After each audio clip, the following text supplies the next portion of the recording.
बिस्मिल्लाहिर्रहमानिर्रहीम। अस्सलाम वालेकुम। कैसे हैं आप सब लोग? उम्मीद है खैरियत से होंगे और मैं भी अल्हम्दुलिल्लाह बिल्कुल ठीक हूँ। आप सबकी दुआओं से और आप सबके लिए दुआ गो हूँ कि अल्लाह ताला आप सबको भी अपनी हिफ्ज़ व अमान में रखें। आमीन सुम्मा आमीन। तो यहाँ हो चुका था ज़ोहर की नमाज़ का टाइम और बच्चे और मैं नमाज़ पढ़ रहे थे। बच्चे स्कूल से आ चुके थे। आने के बाद खाना वगैरह खाने के बाद इन्होंने ज़ोहर की नमाज़ अदा की। उसके बाद ये बच्चे करने लग गए मस्तियाँ, क्योंकि अभी टाइम था थोड़ा ट्यूशन जाने में, तो ये लोग खेलने लग गए। तो अब ट्यूशन से आ चुकी थी ज़ैनब, ट्यूशन चले गए थे ये बच्चे 4 बजे और अब 6:30 का तकरीबन टाइम था। तो बच्चे ट्यूशन से आ चुके थे। बच्चे ट्यूशन से आने के बाद चाय केक वगैरह खा रहे थे। तो यहाँ ज़ैनब बैठी हुई अपना काम कर रही थी और उसके बाद ये चाय पीने लग गई, क्योंकि इनको बहुत भूख लग रही थी। और तकरीबन हर बच्चों की आदत है कि वो स्कूल से आने के बाद खाना वाना खाने के बाद जब ट्यूशन जाते हैं तो ट्यूशन से आने के बाद भूख लगती है। और यहाँ इनके कारी साहब आ चुके थे, तो यहाँ कुरान पढ़ रहे हैं। और यहाँ अहमद जो है वो इशा की नमाज़ पढ़कर आ चुके थे और ज़ैनब यहाँ बैठी हुई झूले में खेल रही थी। और दोनों बच्चे अपने बाबा का वेट कर रहे थे, क्योंकि आज मुझे जाना है मार्केट अहमद के बाबा और अहमद के लिए स्लीपर्स और शूज़ लेने के लिए। तो ज़ैनब और मेरे तो तकरीबन आ चुके हैं। तो इन लोगों के शूज़ रहते हैं और अहमद के कपड़े भी रहते हैं अभी। तो यहाँ मैंने शॉपर ले लिया था। इसमें है मेरे कपड़े जो कि स्टिच होने हैं और मैं जाते हुए ये कपड़े देती हुई जाऊँगी, तो ताकि शादी तक मुझे ये कपड़े मिल जाएँ। और वो जो सूट मैंने ऑर्डर पे बनवाए थे तो उनका तो सिले हुए वहीं से आए थे, वो वहीं बुटीक से सिल के आए थे, सब कुछ रेडी हो के आया है, तो उसमें तो कोई काम नहीं है। अब मैं यहाँ आ चुके थे हम लोग मार्केट, और मार्केट में हमने स्टार्टिंग कर दी थी स्लीपर्स की देखना। अहमद और उनके बाबा जो है वो स्लीपर देख रहे थे, तो इन लोगों को समझ नहीं आ रहा था, क्योंकि तमाम आर्टिकल वही आर्टिकल थे जो कि पहले थे।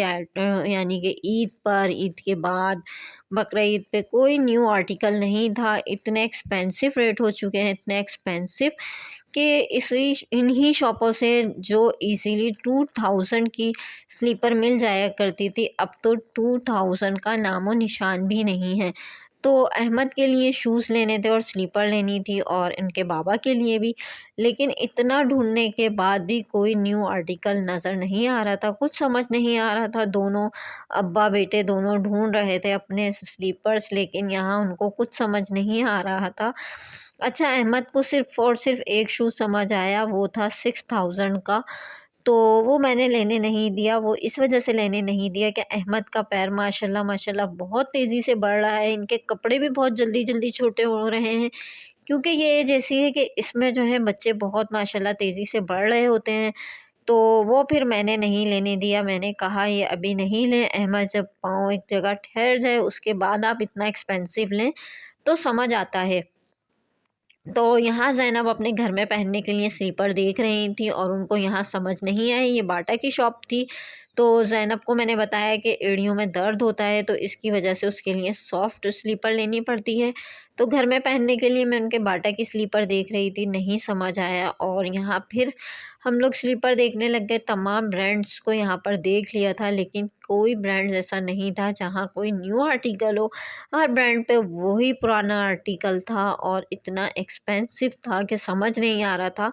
लगता था कि हम अमेरिका आ चुके हैं। इतनी महंगाई हो चुकी है कि वही आर्टिकल जो है वो पहले 2000 का मिलता था, अब उसका डबल लगा लीजिए 4000 5000 इस तरह मिल रहा है।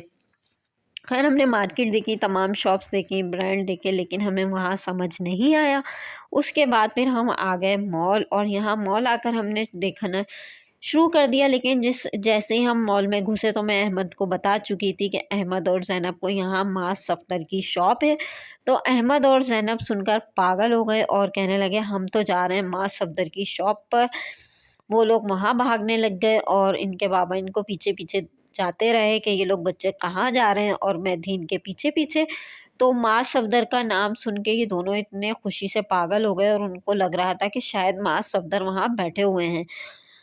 तो ये लोग वहाँ शॉप पर चले गए और वहाँ जाकर इतना खुश हुए कि मत पूछें। अहमद तो खुशी से पागल हो गए थे। ये उनकी अम्माज़ सफदर की शॉप है, जो कि मैं आपको दिखा रही हूँ। यहाँ अहमद ने इनके परफ्यूम्स वगैरह चेक किए, सारे उनके लड़कों से जो है मस्ती मजाक करने लगे। फिर इनकी मैंने पिक ले ली, वीडियो शूट नहीं कर सकी, बहुत टाइम हो रहा था।